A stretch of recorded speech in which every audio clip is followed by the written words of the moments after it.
Lucky for him. Shut the fuck up.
Relax.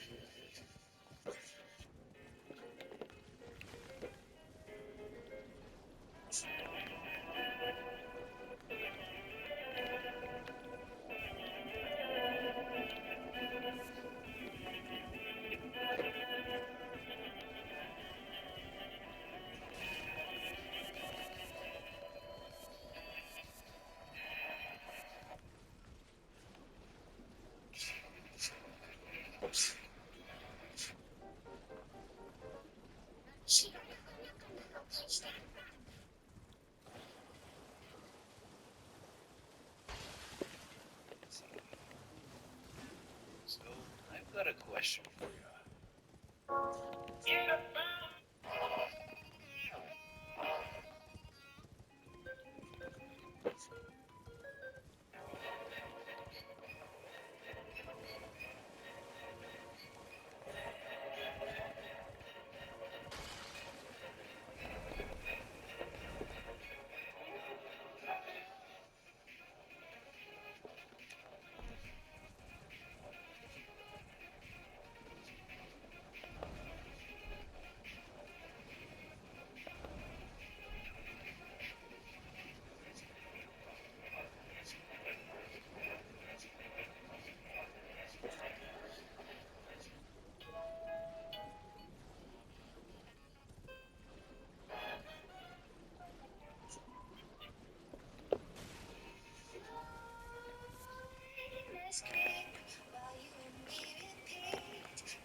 When he was on the NYPD, Anthony.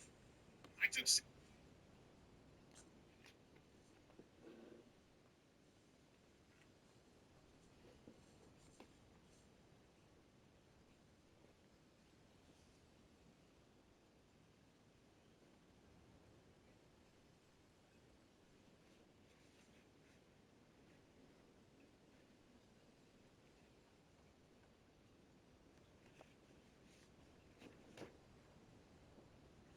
Tables and broken objects scattered along the floor.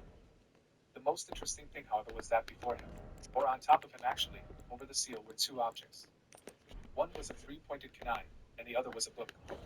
The Tale of the Utterly Gutsy Ninja. The blonde read aloud. He opened the book and found a picture of his very own sensei with a toothy grin. Written by Jiraiya the Toad Sage. The blonde could not help the smile that made its way on his face.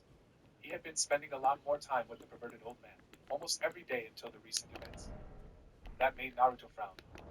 He was in a new world, his old one gone. He had no way of getting back, that he knew of.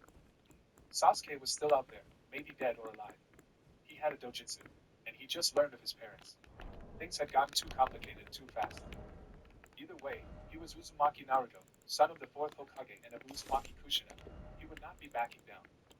He was ripped out of his thoughts when the door to his rec room opened suddenly, and a tall man holding a katana stepped in, a surprised look on his face. Naruto gave the man a sheepish grin and a small wave. Hi, I'm Uzumaki Naruto.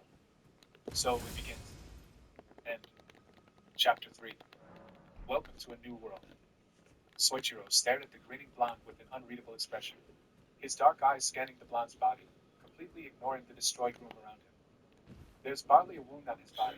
2 days ago he was covered in blood and bruises, the man thought. There was also the fact that when the young teen spoke, his Japanese was heavily accented. It took a lot to understand the teen's introduction. Uzumaki Naruto, what a strange name, he mused. Naruto, on the other hand, was beginning to sweat as the slightly intimidating man continued to stare at him with a piercing gaze, as if he was staring into his very soul. Why hasn't he blinked yet? The blonde thought to himself. The two continued to stare at each other. Unintentionally, Naruto gripped the tripod kunai in his hand tighter, seeing as it was the only weapon he had in reach. Soichiro saw this, and placed on hand out, as if to tell him to relax.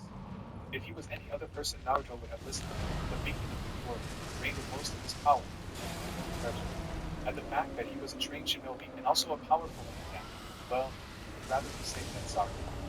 Relax, Uzumaki-san. I wish you no harm. Naruto blinked. What the hell did he just say to me? Seeing the confused look on the blonde's face, Soichiro sighed inwardly. Please relax. I mean you no harm. He spoke louder and slower. Naruto continued to stare at him, his mind racing. His way of speaking, it's familiar, but I can barely understand it. Naruto swung his legs off the bed and let himself drop, slightly annoyed at his side, and at how silly he must have been. Soichiro noticed the annoyed look on the boy's face and held back a smirk. He was pretty short for someone his age and seemed. If not had to guess, the young blonde looked to be around 13, a year younger than his daughter. The blonde bounced on his heels a little, getting the breathing back in his legs, and stretched his arms. The book he received from his father left on the bed behind him, but the kunai was still gripped tightly in his hands. Soichiro once again saw this, and decided it would be best to not hold the sharp blade in his hands. Bending down, he placed the katana on the ground and then slowly came up, both arms out in line with more punches. Naruto understood what he meant, and placed the kunai on the bed beneath. The blonde still had his guard up, of course, even in his weakened state. He could still fend off whoever the man before him was. He could sense no chakra. He was brought out of his thoughts when the man suddenly spoke, his voice deep and low, demanding respect. Whoever he was obviously a leader. My name is Takagi Soichiro. Naruto gave a nod, showing he understood.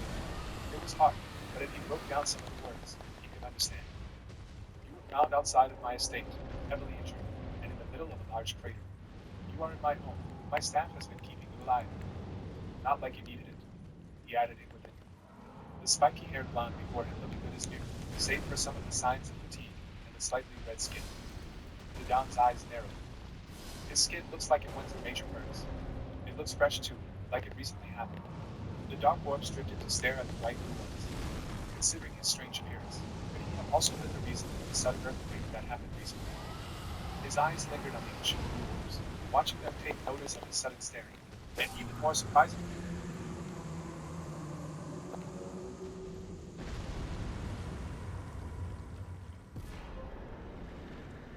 Fine. I'm not gonna say finally. I'm done with this. Okay. I'm tired. I'm tired of this shit. All right.